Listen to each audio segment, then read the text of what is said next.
Welcome, it's Indisputable. I'm your host, Rashad Richey, good to be with you. We got a lot of stories to cover today. Breaking down news of the day, my contributor, attorney at law and legal analyst, Dina, Sayegh, and in my bullpen, the debate segment is with Jeff Charles, host of Fresh Perspective with Jeff Charles. That's a podcast. He wants to talk about left-leaning policies versus right-leaning policies and how they impact minority groups in the United States of America. Should be an interesting debate. First story of the day, a neighborhood in Michigan finally will allow black people to move in. Ann Arbor, yeah, you guessed it. Okay, there's a racial covenant in Ann Arbor, which means if you are not white, you cannot move in. That was actually on the deed, okay? So let me give you background to the story. A racial covenant in an Ann Arbor neighborhood deed was finally repealed by civil rights members and community groups. The restrictive covenant existed since 1947. Let's put up a picture of the community, okay? Now, you may be thinking, wow, Doc, that seems really, really unnecessary, right? And maybe this is just a one-off.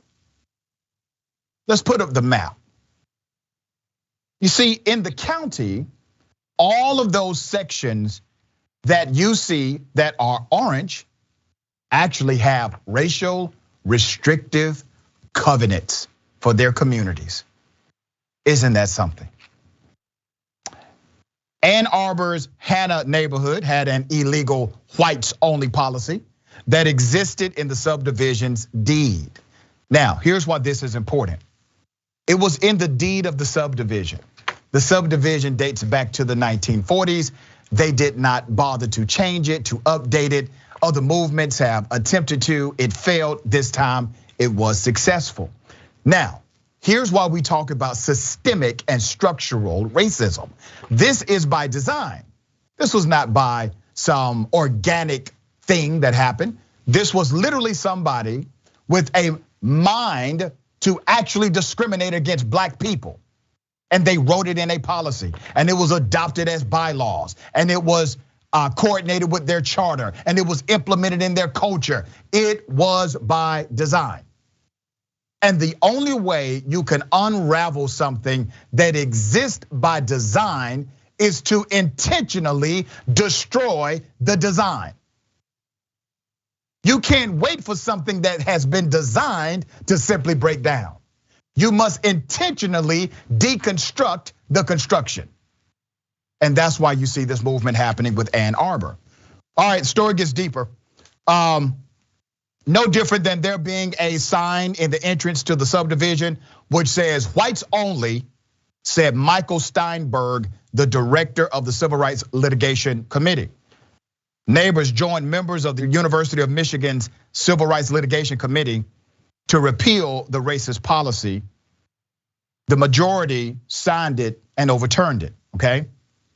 It's time that we examine our past. Examine how past practices have shaped our community and continue to shape our community and have impacted our residents, said Erica Briggs, an Ann Arbor City Council member. Well, you don't say, Ann. I'm glad you all are on the right side of this issue in 2020 freaking two. Good for you, Ann Arbor community. I want you to think about the systemic issues that have resulted in this particular policy and policies like it. They discriminated against black folks from being able to move into that community who were qualified by way of median income, etc. They said, oh, we don't care. You're black, we don't want you here. How do you think that shaped the population?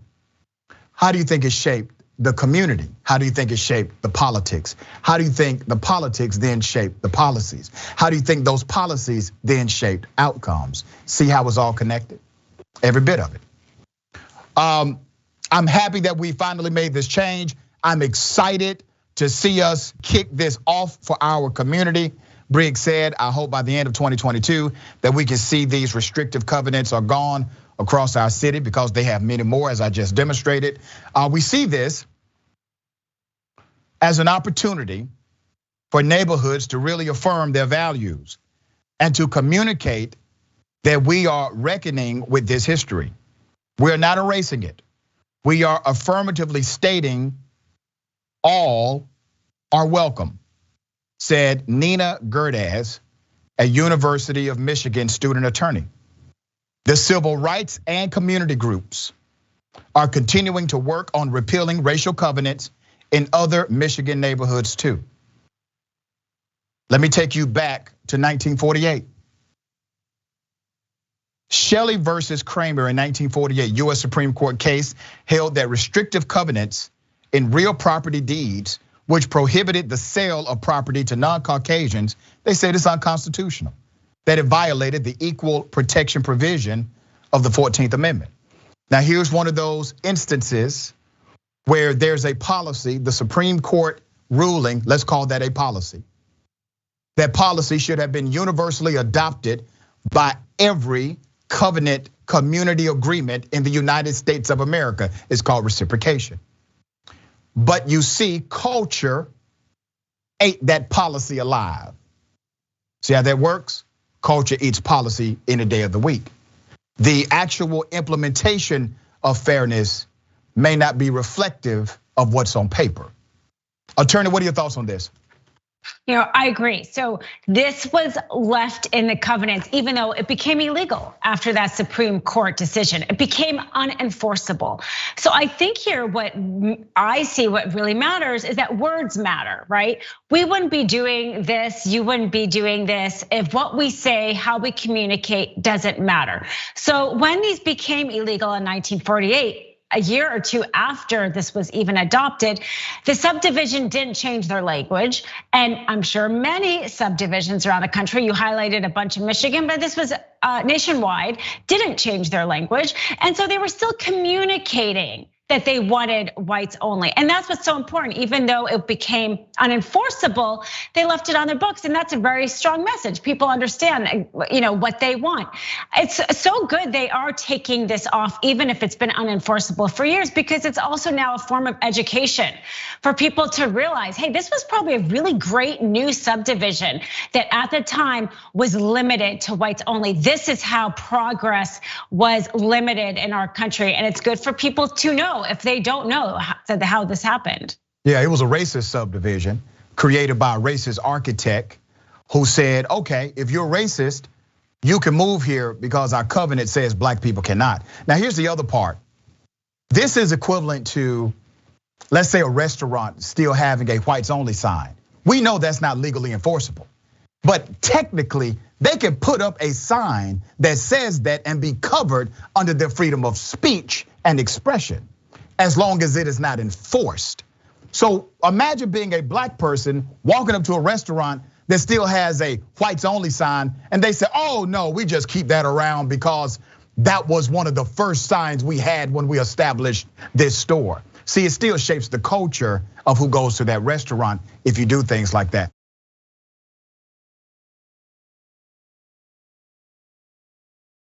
Proud Boys leader decided to punch a black woman and call her the N-word. This coward is here. Here it is.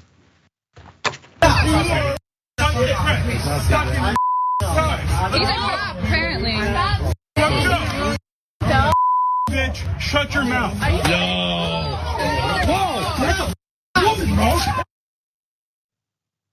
He's trash. Let's put up his picture. I got some background to this fella. All right. His name, let me first start here. His name is Andrew Walls, but he's a leader of the far right group, the Proud Boys. Now, we've talked about the Proud Boys many times on this program. Far right, deep connections to white supremacists. We've talked about this. He assaulted a black woman on Sunday. This was caught on the video. He was shouting racial slurs and then decided to punch the woman in the face. So here's how we're gonna do this. Let me go ahead and explain to you who he is first. He's 26 years of age. Andrew Walls was reportedly drunk outside of an Ohio bar and was seen scuffling with other patrons while spewing racial slurs. So what you got on camera was not the full extent of what he did. At one point, his victim, a 23-year-old Cameron Morgan, passed by with a friend when she heard Walls and others around him screaming F-N words, okay? She's just walking by. Walls points his finger at Morgan, Miss Morgan, calls her the N-word, and then says B-word, shut your mouth, and punches her directly in the face. According to Morgan's father, Walls also dragged her into the street by her hair, okay? This man was charged with possessing a firearm. All of that, he had a firearm while intoxicated and assault. A warrant was issued for his arrest. Walls turned himself in on Sunday evening. Morgan's injuries may lead to his assault charge being upgraded to a felony. Now I want you to remember, you just saw a felony in front of you. That was a felony act. They decided to charge him with a misdemeanor, okay? They may charge him with a felony. They may upgrade the charges. He could also be charged with ethnic intimidation. He has not been charged with that. That is a law that exists in that state. He has not been charged with that yet. This is not the first time we have seen Walls on the news. Here's him in 2019. Let's put it up. Okay. Andrew Walls, vice president of the Canton chapter of the Proud Boys, set up a display and talked to students before Democratic presidential candidate Beto O'Rourke rally came to that state on that campus. He was talking to students, okay? He had an open carry display, Kent State campus, September 2019. This was a counter rally. So now, you know, the Proud Boys will tell you in their literature that they are not a racist organization. They will tell you that they are not white supremacists. And then they will point to the handful of people of color who are actually part of the organization in order to provide protection and cover for their white supremacist and white nationalist ideas. But when things like this happen with their members, the Proud Boys, they do not release a statement saying we denounce what this person said. They don't come out, hold a press conference and say they denounce the language of one of their leaders. They provide cover for them. They protect them. See, it's real simple.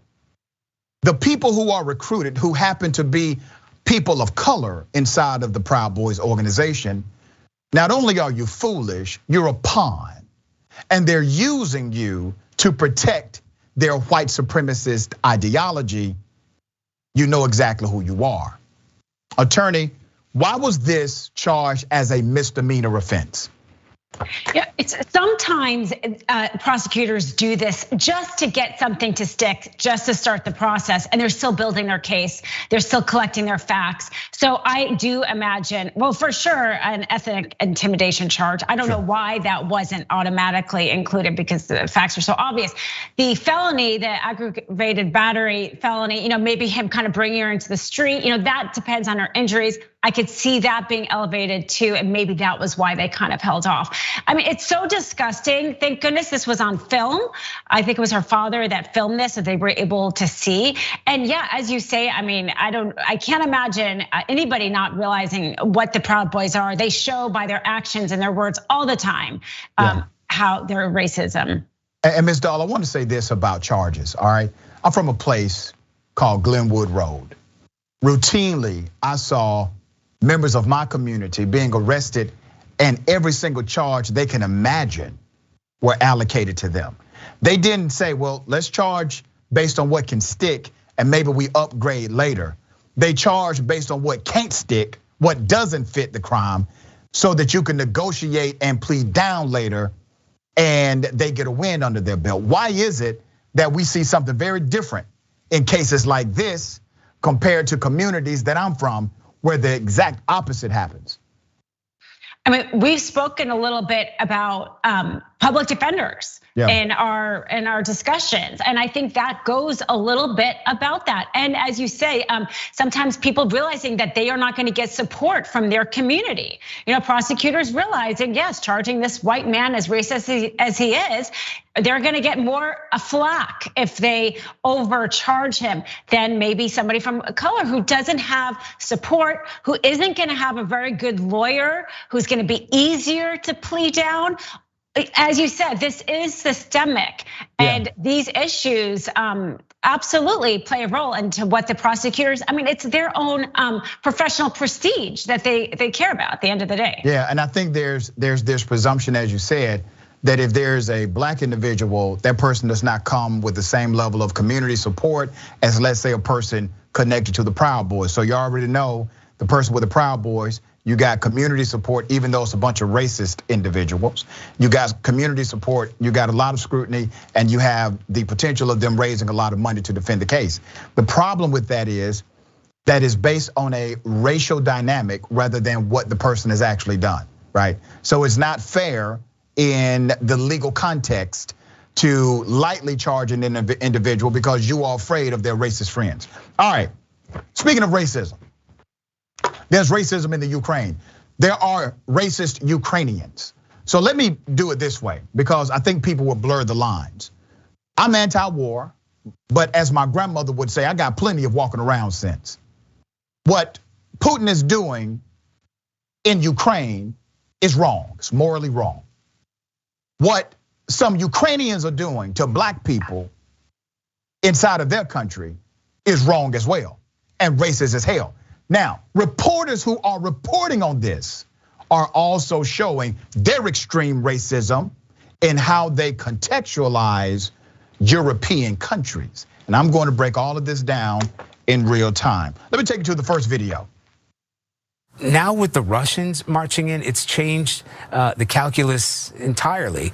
Tens of thousands of people have tried to flee the city. There will be many more. People are hiding out in bomb shelters. But this isn't a place, with all due respect, like Iraq or Afghanistan, that has seen conflict raging for decades. This is a relatively civilized, relatively European, I have to choose those words carefully too, city where you wouldn't expect that or hope that it's going to happen. So it's partly human nature, but they are not in denial. I'm sorry, it's very emotional for me because I see European people with blue eyes and blonde hair being killed, children being killed every day with Putin's missiles and his helicopters and his rockets. And so, of course, I understand and respect the emotion. What you are outlining there is this tension between longer term efforts to apply pressure to Vladimir Putin, such as financial sanctions, and the very immediate military threat which you're experiencing. Just to put it bluntly, these are not refugees from Syria. These are refugees from neighboring Ukraine. And that, quite frankly, is part of it. These are Christians, they're white, they're very similar to people. People who live in culture. Now the unthinkable has happened to them. And this is not a developing third world nation. This is Europe. This is Europe. These are good Christian white people. They're civilized, as the first reporter said. It's not like Iraq. These aren't refugees from Syria. They should be ashamed of themselves. They are human beings. Bias, prejudice, systemic racism on display in international journalism, and you just saw it. Remember, one lady said, they're white Christians, as if somehow their lives, because they happen to be white or belong to a particular religious category, their lives are much more sophisticated and valuable than those who are not. Now, they may not see it that way because their bias could likely be implicit. I don't give a damn which one it is. The impact of it is the same. The impact of hyper-aggressive bias and implicit bias is the same for the person on the other side of the bias. Those were just a few clips. Let me give you some more background. All right. Cities under siege across the Ukraine are home to tens and thousands of African students studying medicine, engineering, and military affairs. Morocco, Nigeria, and Egypt are among the top 10 countries with foreign students in Ukraine, together supplying over 16,000 students, according to the education ministry. Thousands of Indian students are also trying to flee. What was meant to be a cheaper alternative to studying in Western Europe or the United States has turned overnight into a war zone as Russian tanks, planes, and ships launched the biggest European invasion of another nation since World War II. With flights grounded, African governments thousands of miles away are struggling to support their students. The students Reuters spoke to said they have had no help from home. I'm gonna give you more to this.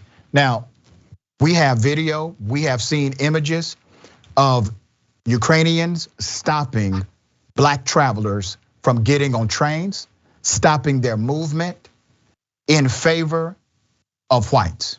We have seen this. We have also seen the Twitter feeds of individuals who are giving us updates as they come.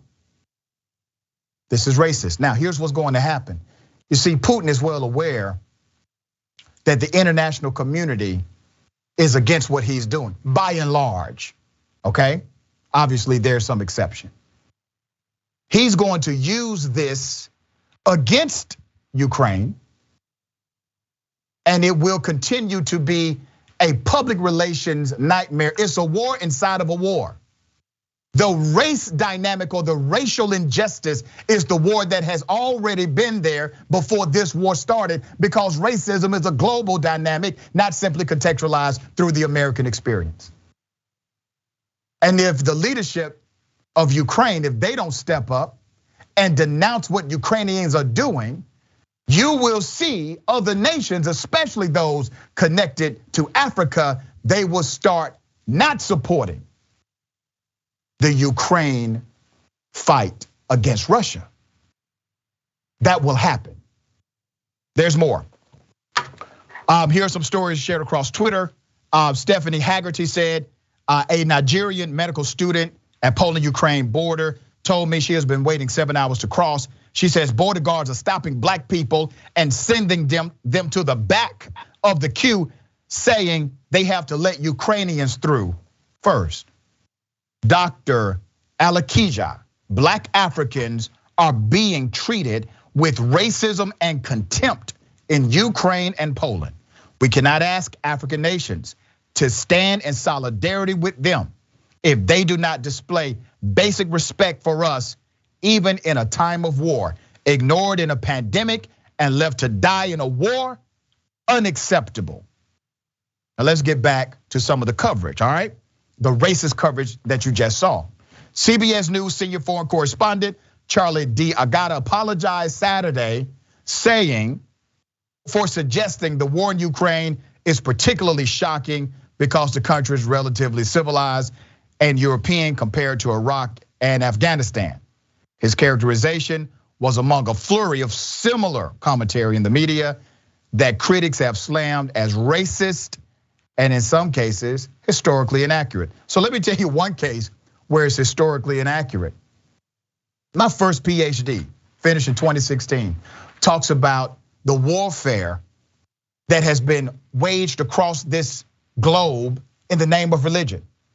The number one colonizers and the number one catalyst for warfare are white people, white nations. That's not my opinion. That is a fact, and you can find all of my research and go to Google Scholars, Amazon, is all published, all right? So that's one inaccuracy for sure, that somehow white nations are just too civilized for warfare. D. Agata responded to the criticism during a Saturday report saying, and I quote, "I spoke in a way that I regret, and for that I'm sorry." He said what he'd been trying to convey was that Ukraine had not seen war on this scale in recent years compared to conflicts he'd covered in other parts of the world. You can do that without using tropes, all right? This is extreme. There are so many more examples Ms. Dahl, okay? When you heard this kind of reporting, when you saw it, I know this had to hit you too. What are your thoughts about it? Yeah, absolutely. My father's family is from the Middle East, and hearing, first of all, the reason why there's decades of war there is because we started that war.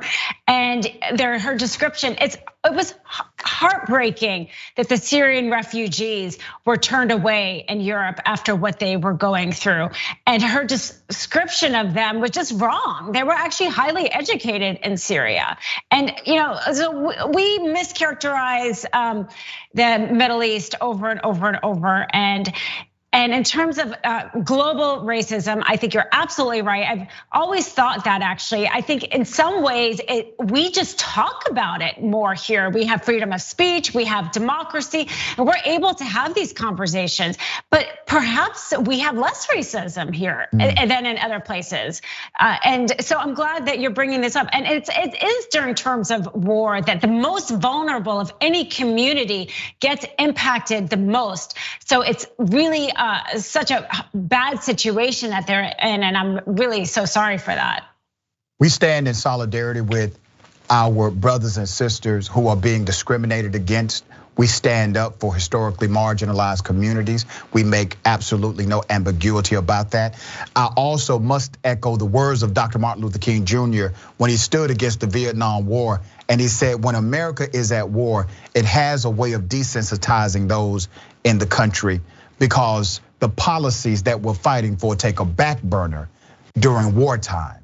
So I want everyone to be reminded we have a war right here in America that we're fighting on the social front every day. Don't lose focus of that as well. We got more on the other side. It's indisputable.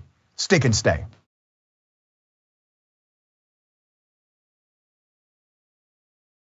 Welcome back to Indisputable. We got a lot of show left. Let's get to it. Before I read the comments, let me remind everyone, J.R. Jackson, The Watch List, great show. Make sure you check it out live, all right? Live weekdays, 12 p.m. Eastern time, 9 a.m. Pacific time. Find out stories you need to be paying attention to in news, politics, culture, current events, sports, and more.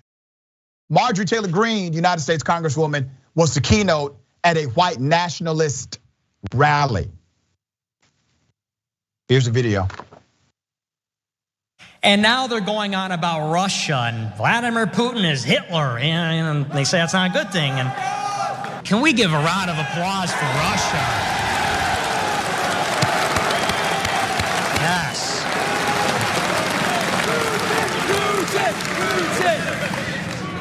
Absolutely, absolutely.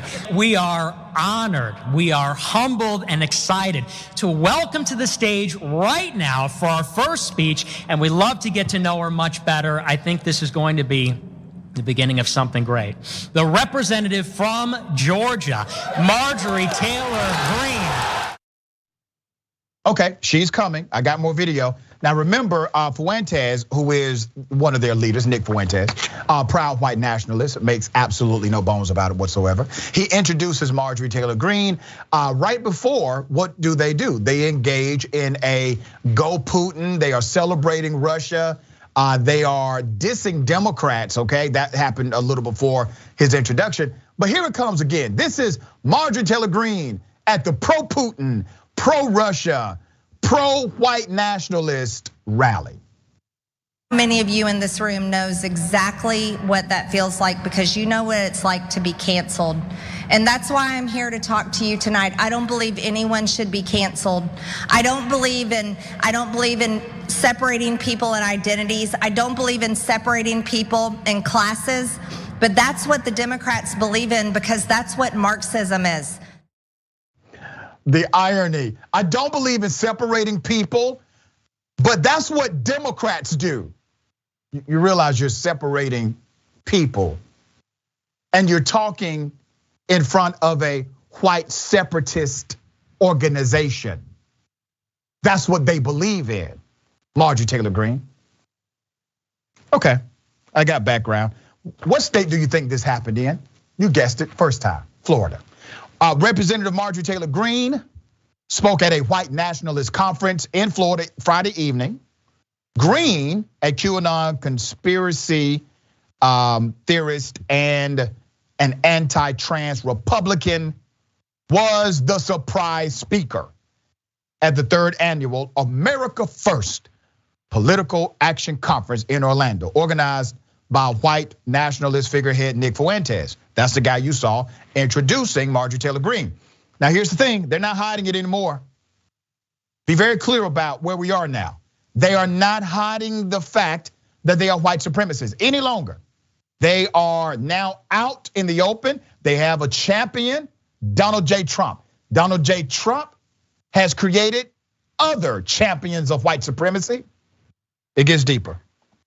Fuentes, an anti-Semite and racist who attended the deadly 2017 white supremacist rally in Charlottesville, Virginia, remember that, and who was recently subpoenaed for his involvement in the January 6th terrorist attack against the United States Capitol, excitedly introduced the Congresswoman as the featured speaker inside of the Marriott Orlando World Center, according to a live stream of the event. Now here's why I pause and say the Marriott should be ashamed of themselves, okay? I'm giving the Marriott about a day or two to make a response, and then we'll do a follow-up. But the Marriott at this point has to know this is what happened on your watch. There's more. In her speech, Greene referred to the assembled crowd, among them prominent right-wing extremists who have been photographed giving the Nazi salute and reciting the infamous 14 words, a white supremacist slogan, as canceled Americans. Well, damn it, if you're racist, you should be canceled. That was the whole movement of Dr. Martin Luther King Jr. Now remember, people like Marjorie Taylor Greene will go around quoting the words of Dr. King. Dr. King literally died, was killed, was assassinated for trying to cancel racist ass white people and those that supported them. He was assassinated for that. And now Marjorie Taylor Greene, who quotes Dr. King on a regular basis, is now keynoting one of their conferences. Where are the Republicans? Where's the leadership of the conservative movement? Hell, where are black conservatives at? Get a backbone, damn it. You don't have to agree with me or anyone else politically. But if you all can't stand up, I'm talking specifically to black Republicans right now. If you all can't stand up to this, you're worthless, you're cowards. This woman is keynoting a white nationalist rally. You ain't invited, black conservative. You couldn't walk up in there. There's more. She said, you've been handed the responsibility to fight for our Constitution and stand for our freedoms and stop the Democrats, as if Democrats are not Americans, who are the Communist Party of the United States of America. This is called radicalization, okay? She wants them to look at Democrats, left-leaning individuals, liberals, progressives, as less than human. Because if you can do that, the same ideology was set in that existed during the era of slavery. You know why those white slave masters could still go to church and pray to a God? Because they taught that black people were not actually human beings, and they had no moral dynamic connected to them as it related to the treatment of black folk, because they weren't actually human, according to their doctrine. As he began, I'm talking about Trump now, former President Trump. After she keynoted this white supremacist rally, former President Donald Trump gave her a shout out during his speech the next day. Where was he at? As he began a rambling speech at the 2022 Conservative Political Action Conference, where? Orlando, Florida. I mean, damn, they got the same contract, obviously. Trump included Greene in a list of Republicans he highlighted. He also included Matt Gaetz and the MyPillow CEO, Mike Lindell. You know, if you're decent, you stand up to this. If you're decent. All right, I know I called out black Republicans in particular, there's a reason for that. But if you are a decent individual, you call this madness out and you call it out quickly. Ms. Dahl, thoughts? The fact that Trump highlighted her the next day shows why she did it, power. And it's why a lot of the Republicans are not speaking out, because they are worried about their own power. And let's remind them, they are public servants. And the vast majority of the public finds this awful and does not agree with this. And there are too many people that we are voting in that only care about whether or not they're gonna get reelected, whether or not Kevin McCarthy is not calling her out because he just wants to be Speaker of the House if they regain the House. We have to somehow elect people who are in it for service rather than their own good. Otherwise, nothing will ever change. And just really quickly, to your point about the Marriott, Matt Gaetz and Marjorie Taylor Greene tried to hold a rally in Orange County, California, and they couldn't find a venue. Venue after venue canceled them, and they ended up having to do something small outdoors. I remember that. Yes, you're absolutely right. The Marriott has a responsibility here. Any corporation who's willing to give white nationalists a stage is participating in it. That's right, and the Marriott cannot claim that somehow they are bound by policy and rules. They are a private company. They have the right to refuse contractual service. They do not have to allow anybody upon their property. All right, we got more on the other side. It's indisputable. Stick and stay.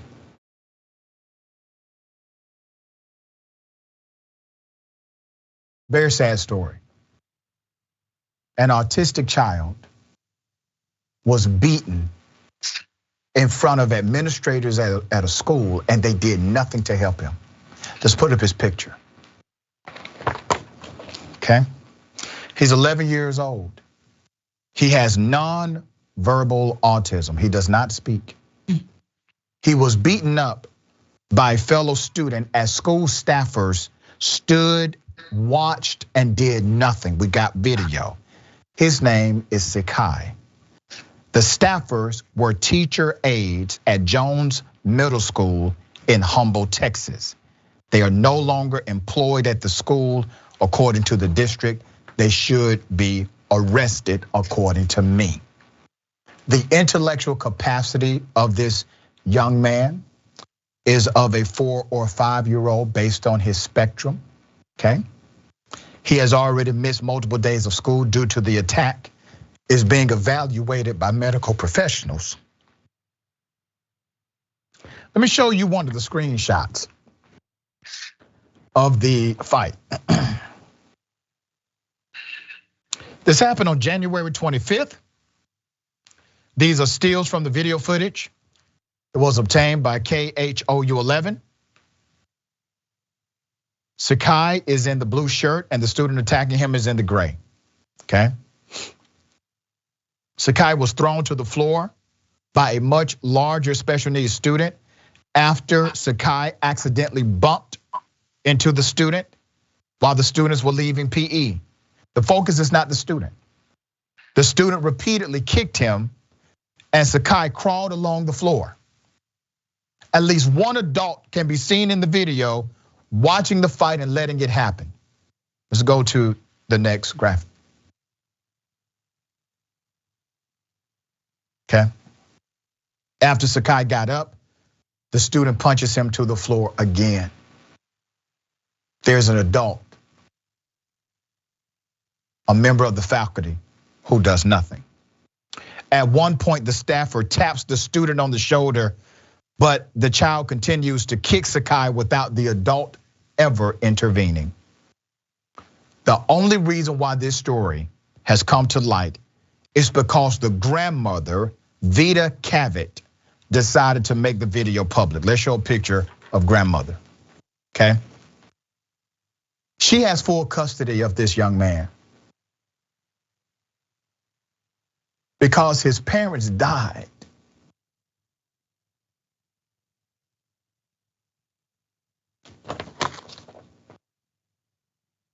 She took custody of her grandson following the passing of his parents when he was a baby.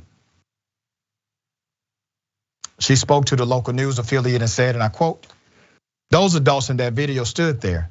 They did not attempt to help my child get up off the ground. They did not offer him any assistance. They didn't even check to see if he was injured." Ms. Cavett says she simply could not pull Sayegh out of the school because it would be too disruptive. So instead, felt it was time for those who failed to protect him to go. They serve no purpose here. They serve no purpose here. They cannot do their job, according to the grandmother. Cabinet advocates called on the Galantine Independent School District to fire the aides. How can other special needs mothers send their children back to this school knowing the same paraprofessionals are standing in the same classrooms? In a statement on Thursday, the school district announced the 3 aides had been let go. They said, and I quote, "The district no longer employs the aides present during the incident. This incident should have never occurred. The district trains paraprofessionals in nonviolent crisis intervention techniques at the beginning of each school year and will reinforce that training during the remainder of this year." You don't have a training issue, school district, you have a cultural issue. You have more than one adult who allowed this autistic child who could not talk. Think about how evil they are. Think about how evil these paraprofessionals are. Because the child can't talk, they allowed this to happen. It was sport to them. They need to be arrested. This is not enough for me. Them being fired is not enough for me. We don't have the names of the paraprofessionals, but I was able to locate the names of the people in charge of that institution. And I'm gonna give you those names right here, okay? The principal is Lorena Shavira. The superintendent is Dr. Latanya M. Goffney, okay? Those are the people in charge. We are calling for the arrest of the faculty members, the aides, who allowed this to happen. Ms. Dahl, am I out of line here? No, and in fact, we just saw the officers that were involved with George Floyd's death being convicted for violation of the civil rights for their failure to intervene. And that's what makes me think of this case, that there's some federal civil rights for their failure to intervene. It was definitely, in your custody, in your care. This boy was definitely in their care. Children are most vulnerable and are so dependent on the adults and their school, and they clearly failed to intervene.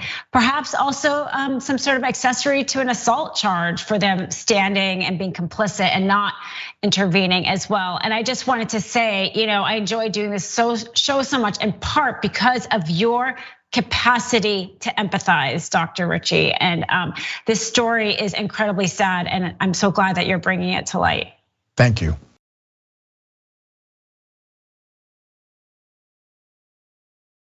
School officials have arrested multiple teachers, administrators, again, put up the mugshots. Now, we just covered something like this, okay? This is in Midland, Texas. Police announced that 4 school administrators had been arrested for failure to report with intent to conceal abuse. From left to right, let me read who these individuals are.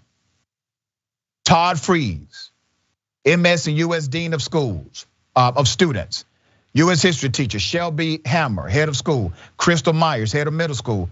And Adrian Clifton, assistant head for administration, director of admissions, okay? Their bonds were only set at $5,000 according to jail records. Now let me tell you what they did to this particular student, okay? The investigation is ongoing. According to the arrest affidavits obtained by News West 9, a female student under the age of 14 was reportedly sexually assaulted multiple times going back as far as September 2019. Years of abuse. The victim told an interviewer at Midland Children's Advocacy Center in February that she had been assaulted every other day for around 4 months while at the school. The suspect, who has not been identified but appears to be a fellow student based on information within the affidavits, reportedly began touching the victim's leg when the teacher stepped out of the classroom before beginning to touch her in other places. She tried to ask for help from another student who reportedly laughed at her. After this incident, the student broke down and told a friend, who then reported the incident to the dean of Trinity. later identified as Freeze. The victim later told that person another incident had occurred in front of cameras in the gymnasium. Now you got evidence, right? She also told Freeze she was scared of the suspect due to his difference in size compared to her. They told her they would check for the camera footage, okay? The affidavit continues to describe the multiple sexual assaults the victim faced, including him groping her and forcing her to touch him inappropriately. The victim's parents decided to contact Freeze by email. However, this person claimed to Midland police that he did not receive any such email. The parents then went to Trinity to discuss it in person, who said that he had interviewed the suspect and downplayed the incident, calling it a he said, she said situation.